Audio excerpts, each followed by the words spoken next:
माता दी सखियों, मेरी कथा कहानी चैनल पर आप सबका स्वागत है।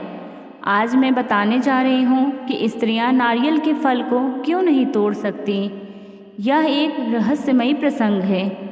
इस रहस्य प्रसंग को सुनने और जानने के लिए हमारे वीडियो के अंत तक बने रहें और अगर हमारे चैनल पर नए हैं तो कृपया कर हमारे चैनल को सब्सक्राइब कर दें ताकि आगे की कथा या कहानी आप तक पहुंचती रहे।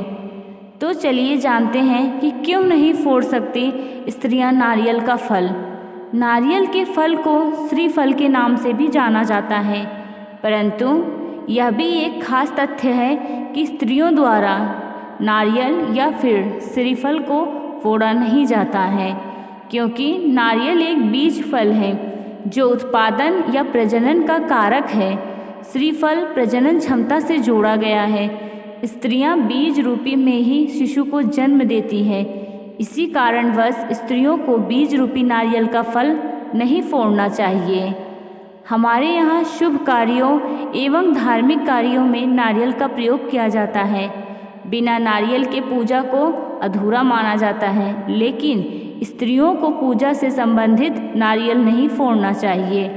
पौराणिक कथा के अनुसार माना जाता है कि जब भगवान विष्णु पृथ्वी पर प्रकट हुए तब स्वर्ग से वे अपने साथ 3 विशेष चीज़ें लाए थे, जिनमें पहली थी माता लक्ष्मी, दूसरी थी कामधेनु गाय तथा तीसरी एवं आखिरी चीज़ नारियल का वृक्ष।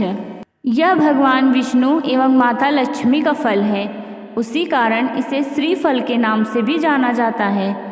इसमें त्रिदेवों ब्रह्मा, विष्णु तथा महेश का वास होता है। श्रीफल श्री और समृद्धि देता है। महादेव शिव की श्रीफल अर्थात नारियल अत्यंत प्रिय है तथा श्रीफल में स्थित 3 नेत्र भगवान शिव के त्रिनेत्रों को दर्शाता है। देवी देवताओं को भी श्रीफल चढ़ाने से धन संबंधित समस्याओं का समाधान होता है। हिंदू सनातन में धर्म के हर पूजा में श्रीफल यानी नारियल का महत्वपूर्ण योगदान है। कोई भी दैनिक कार्य नारियल के बलिदान के बिना अधूरी मानी जाती है। शनि की शांति हेतु भी नारियल के जल से महादेव शिव का भी रुद्राभिषेक कराने के शास्त्रीय प्रावधान है। हिंदू समाज में परंपरा युगों से चली आ रही किसी भी शुभ अथवा अशुभ कार्यों में श्रीफल को भेंट चढ़ाया जाता है। जैसे कि कन्या विदाई के समय पिता को द्वार पर धन के साथ श्रीफल दिया जाता है।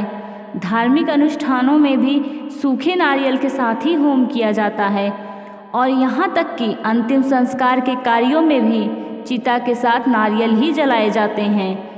शुक्रवार को महालक्ष्मी की पूजा में मंदिर में चढ़ाए हुए नारियल को अपनी तिजोरी में रख दें और फिर उसकी अगली सुबह इस नारियल को श्री गणेश के मंदिर में अर्पित कर दें। आपको धन संबंधित सभी समस्याओं से छुटकारा मिल जाएगा।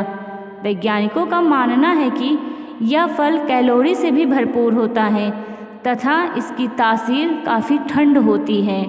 नारियल के वृक्ष के तनों से जो रस निकलता है उसे नीरा कहते हैं। यह काफ़ी लज्जतदार होती है। पंडित या बुजुर्गों का मानना है कि नारियल एक फल नहीं बल्कि बीज है और बीज से ही बच्चे का जन्म होता है और महिलाएं ही शिशु को जन्म देती हैं। ऐसे में वह बीज को नुकसान कैसे पहुंचा सकती हैं, इसलिए उन्हें नारियल फोड़ने से रोका जाता है। यह भी मान्यता है कि नारियल भगवान विष्णु की ओर से भेजा गया पृथ्वी का सबसे पहला फल है और इस फल पर सिवाय लक्ष्मी जी को छोड़कर और किसी का हक नहीं। यह भी माना जाता है कि नारियल में ब्रह्मा, विष्णु और महेश तीनों का वास होता है, इसलिए माता लक्ष्मी के सिवाय कोई भी पराई स्त्री नारियल को नहीं फोड़ना चाहिए। आपको हमारा प्रसंग कैसा लगा हमें ज़रूर बताएं और ऐसी ही नई रोचक कथाओं को जानने के लिए हमारे चैनल को सब्सक्राइब कर लें। धन्यवाद। जय माता।